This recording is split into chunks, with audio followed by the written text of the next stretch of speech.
Assalamualaikum warahmatullahi wabarakatuh. Nama saya Trian Malida. Saya akan menjelaskan tentang Pancasila dalam sejarah bangsa Indonesia. Yang pertama adalah zaman penjajahan.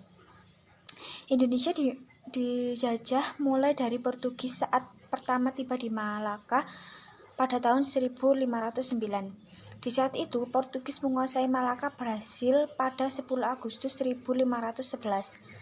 Dalam pimpinan Alfonso de Albuquerque.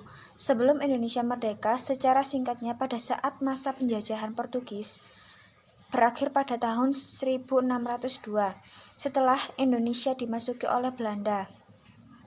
Belanda masuk Indonesia, Banten, dalam pimpinan Cornelis de Houtman.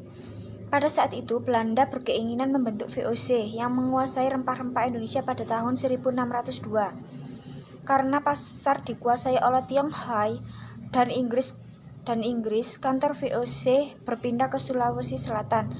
Di Sulawesi Selatan sendiri, VOC mengalami dapat perlawanan menjadi dari Sultan Hasanuddin. Berbagai perjanjian dibuat, yang salah satunya adalah Perjanjian Bongaya. Akan tetapi, Sultan Hasanuddin pun melanggar perjanjian dengan Belanda. Setelah itu, mereka berpindah-pindah tempat sampai Yogyakarta. Di Yogyakarta, VOC menandatangani Perjanjian Gayatri yang isinya Belanda mengakui Mangekubumi sebagai Sultan Hamengkubuwono yang pertama.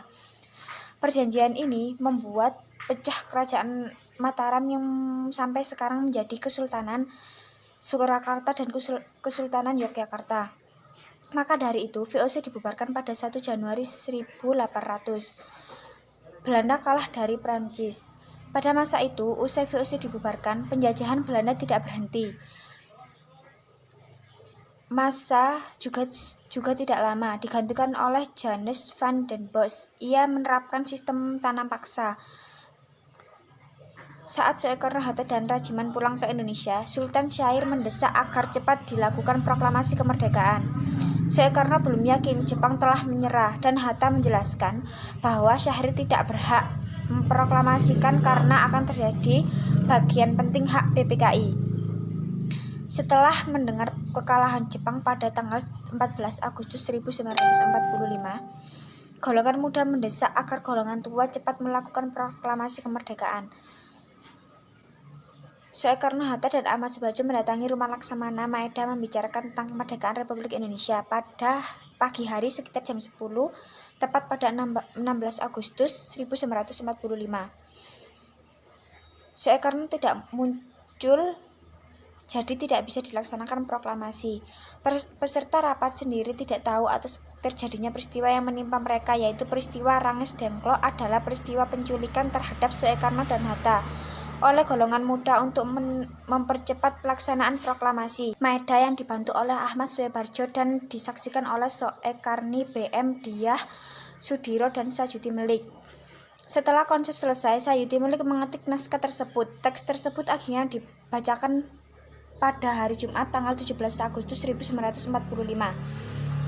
Pada awalnya, pembacaan proklamasi akan dilakukan di lapangan Ikada, namun berhubung alasan keamanan dipindahkan ke Jalan Pangangstan Timur 56, kediaman Soekarno.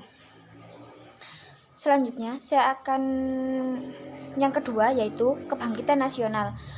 Apa itu kebangkitan nasional? Kebangkitan nasional adalah masa di mana bangkitnya rasa dan semangat persatuan, kesatuan, dan nasionalisme serta kesadaran untuk memperjuangkan negara.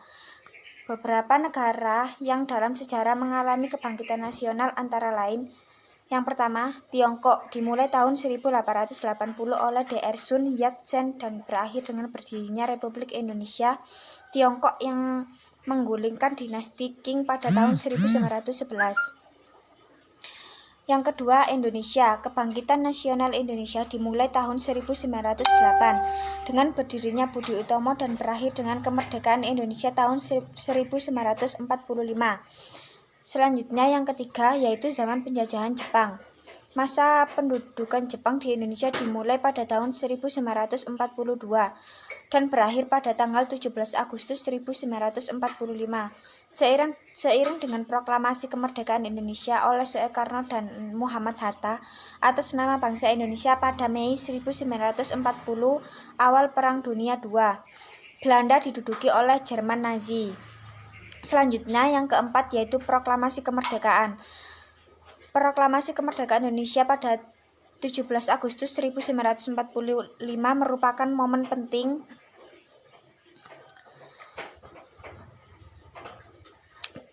bagi bangsa Indonesia. Proklamasi yang dibacakan oleh Soekarno bertanda telah berakhirnya masa penjajahan di Indonesia.